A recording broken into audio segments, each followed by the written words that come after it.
Ask मुफ्ती तारिक मसूद। औरत का train में नमाज पढ़ना। सफूरा साहिबा कराची से पूछती हैं, मेरा सवाल ये है कि क्या औरत के लिए ट्रेन में नमाज पढ़ना ज़रूरी है, क्योंकि मर्दों की वजह से बेपर्दगी होती है तो नमाज क़ज़ा करके घर पहुँच कर पढ़ सकते हैं। नीज़ सफ़र में 2 नमाज़ें जमा करके एक साथ पढ़ सकते हैं। 2 नमाज़ें जमा करने पर मैं डिटेल में तफसील बयान कर चुका हूँ कि इमाम अबू हनीफ़ा के नज़दीक जो 2 नमाज़ें हदीस में इकट्ठी पढ़ने का आया है, तो इकट्ठी का ये मतलब नहीं है कि नमाज़ों को क़ज़ा कर दे, क्योंकि कोई वाज़ेह हदीस इस बारे में नहीं है कि जिसमें आता हो नबी ने नमाज क़ज़ा की हो। और अगर कोई वाज़ेह हदीस है भी तो उसकी सनद कमज़ोर है, जबकि कुरान मजीद में एक जगह नहीं मुतअद्दिद जगह पर अल्लाह ने हुक्म दिया कि अपनी नमाज़ों की हिफाजत करो, और नमाज़ों के अल्लाह ने टाइम मुतय्यन किए हैं। तो ज़ाहिर है हिफाजत का मतलब यही है कि जो मारूफ वक्त है नमाज़ों का, जो 5 टाइम अलग अलग वक्त है, तो उसके हिसाब से नमाज पढ़ा करो। तो वो हदीसें दिन में 2 नमाज़ें इकट्ठी करने का आता है, तो उनमें वो वाली हदीसें जिनमें आता है कि एक वक्त यानी दूसरे वक्त में दाखिल करके नबी ने नमाज पढ़ी है, तो वो वाली हदीसें इन हदीसों का मुकाबला और कुरान की आयतों का मुकाबला नहीं कर सकती, क्योंकि सनद के लिहाज से वो इतनी मजबूत नहीं है।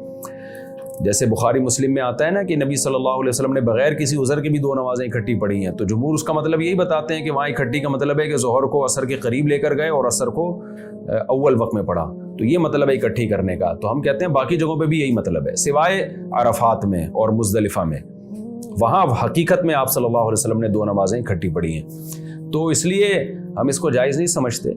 बाकी कोई फ़िक़ह शाफ़ी को फॉलो करता है या फ़िक़ह मालिकिया को फॉलो करता है तो प्रॉपर एक फ़िक़ा को फिर फॉलो करें। अब हनफी लोग क्या करते हैं कि 2 नमाज़ें इकट्ठी पढ़ने के लिए शाफ़ी बन जाते हैं, और जब इमाम शाफ़ी कहते हैं कि सदक़े फ़ितर में आपको गंदम ही देना पड़ेगा, पैसे नहीं दे सकते आप, तो वहाँ आके हनफी बन जाते हैं। तो ये दीन के साथ मजाक है। तो एहतियात का तकाज़ा भी यही है नमाज जैसी अहम इबादत के साथ, कि हर नमाज अपने वक्त पे पढ़ी जाए।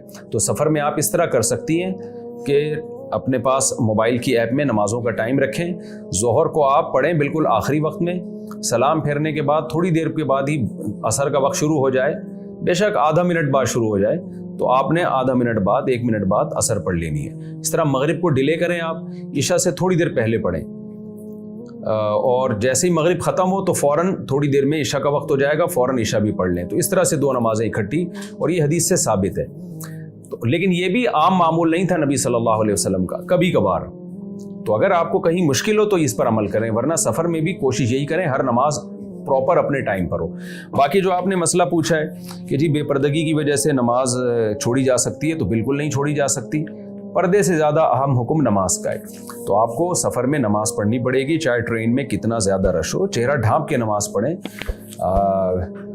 जो है वो वज़ू करें आप, तो उसमें बेपर्दगी की वजह से नमाज क़ज़ा करने की शरअन इजाज़त नहीं है, बेपर्दगी के खौफ से।